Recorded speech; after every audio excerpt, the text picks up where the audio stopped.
Hello everyone, this is Nitpicking Nerd, and this is my review of the second episode of Season 3 of Lower Decks, called The Least Dangerous Game, and I really enjoyed it. I thought it was really funny as a parody of the older shows, and I also love the attention to detail. For example, when they go into that tennis room, it looks exactly as it did in TNG. I actually think the outfits they wear are the ones from Deep Space Nine when they were playing that game in Deep Space Nine, so it's kind of a mix of both, but all the details are spot on, and I appreciate it, even though it doesn't have to be, because it's a different ship in a different time period, and it's all a silly parody, and yet it pays so much respect in all these little details. And the episode begins with Martok being inside some kind of computer game, and I love the fact that they acknowledge the fact that he's supposed to be Chancellor at this time period, and they said, how come the Chancellor of the Klingon Empire has time to record all this dialogue for this game? And so at least they kind of acknowledged it, and all of this stuff with this game reminds me of that actual game with Gowron, which was really funny, and Boimler mentioned something about him trying to get the Gowron game instead and all of that, so maybe this would have been funnier with Gowron, but I do enjoy hearing the voice of Martok again. So anyway, they're playing this game, and it becomes obvious that Boimler is never taking any risks, he's always choosing the safest approach. And then they talk about some Bolian friend they used to have on the lower decks who somehow got promoted to captain really quickly. And Boimler is angry about it because he always wants to be captain and yet he doesn't get promoted.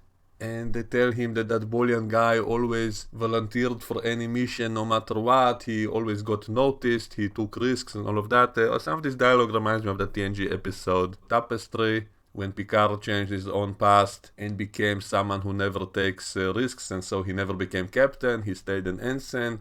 So after they tell Boimler about that Bolian who got promoted because he was a risk taker, suddenly he decides that from now on he will be bolder, and he starts saying yes to anything. And that reminds me of some movie, I think with Jim Carrey.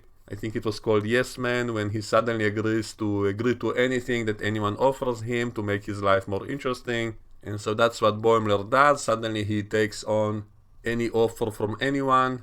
And one of those offers was from some alien who looks really scary, who at first was at the background, and immediately he looks like some kind of super villain. And then he politely asks if anyone wants to become his prey, because he wants to hunt, and because the space elevators down to that planet got broken, he cannot get down to the planet, and he really wants to hunt something. And so Boimler agrees to become his prey, and then the alien rips out his own tooth and marks Boimler's forehead with it, with its green blood. And so it immediately feels like a Predator homage or a reference, and then Boimler becomes the hunted, running around the ship with this alien chasing him with all these weapons and all of that. And they even play music which is really similar to the Predator theme, and so obviously it was a deliberate parody. And especially funny was that at some point he tries to ask the captain for help, for protection, and then she tells him, but you cannot offend that alien's culture and all of that, so that was really funny. And especially at the very end, after the alien basically spears him, he takes out some kind of device which kind of opens up like a Predator weapon, and Boimler thinks he's going to get killed, and then it turns out it's just a selfie stick that the alien wants to take a photo of him with his captured prey, and then he's going to let him go because his culture actually values life. They don't kill their prey, they just catch it and release it. So it's actually a nice alien. I guess the captain knew that, and that's why she didn't do anything to stop that. And meanwhile, the rest of the team are trying to fix that space elevator, and Jack decides that him and Mariner should be the one repairing it, while he sends the engineers down to the planet to enjoy themselves, because it's one of those sexy planets in which everyone runs around half naked and greet you with kisses and all of that. That was an obvious parody at the TNG episode Justice, which also showed like a paradise planet in which everyone are into fitness, everyone are sexy because they only run, they don't walk. And so both of them really enjoyed their time on the planet, while Mariner is frustrated because Jack kept her from going down there, and instead they have to fix that elevator and they have trouble with it. And then Rappaport gets into trouble on the planet because he accidentally walked into some sacred temple without an exposed belly button or something, and so they got into trouble with the culture of the planet. So just like in the episode Justice, when Wesley stepped on some flowers or something and was going to get executed, So this episode pokes fun at that. It's also funny how the planet is so primitive and yet they have these space elevators in orbit.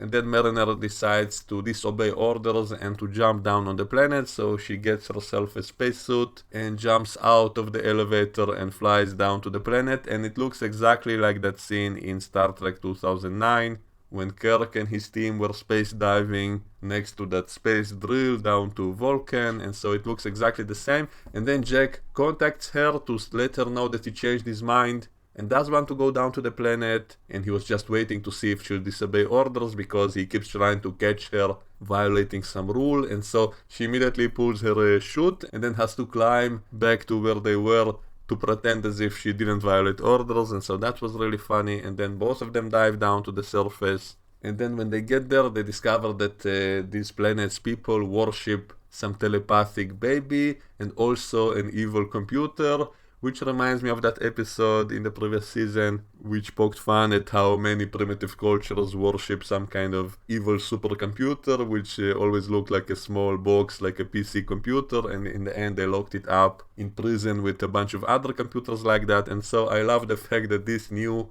evil computer also looks like a box with an evil eye and all of that. So that was funny. And so they say that they worship both this computer and the telepathic baby and the volcano all together, and it's really confusing. And then the telepathic baby says something like, how dare you criticize our governing system? It's built like that for the sake of checks and balances. That's why it's like a three-way system. So that was really funny as well. I think it's poking fun at the American system. And then in the end, Jack showed off his body, which is super fit because he's obsessed with fitness, and so he shows off his body to those people. That scene kind of reminded me of that recent Thor movie, which had the scene of Thor's naked body impressing everyone in the crowd and all of that. So they had something similar in a previous season as well, when he was fighting in some arena in front of a crowd, which was also similar to a Thor movie. And so this was probably a deliberate similarity as well, so he's basically able to solve the situation by showing off his fit body and making some arousing speech. So anyway, they come back to the ship and continue playing their Klingon game with Martok, and Boimler learned a lesson that it's not a good idea to take things to extreme, that it should be in moderation, he shouldn't be too bold and just take risks for no reason. I guess that was the lesson of that experience of being impaled by the predator alien, and I guess Mariner learned the lesson not to disobey her commands too quickly, and I guess Rappaport learned the lesson not to go into alien cultures, sacred temples, not knowing their laws or something. So it was a nice combination of parodies of all these kinds of ideas from previous shows, and as I said, I would have preferred this show to actually be like a canon continuation, to make actual new stories or continue older stories in a serious way, and instead it's just a parody of the previous stuff, but it's a well-made parody. I do actually enjoy it. I find it really funny. So that's my opinion. Let me know what you think and we can discuss all of this in the comments below, and I will see you all next time. Bye bye.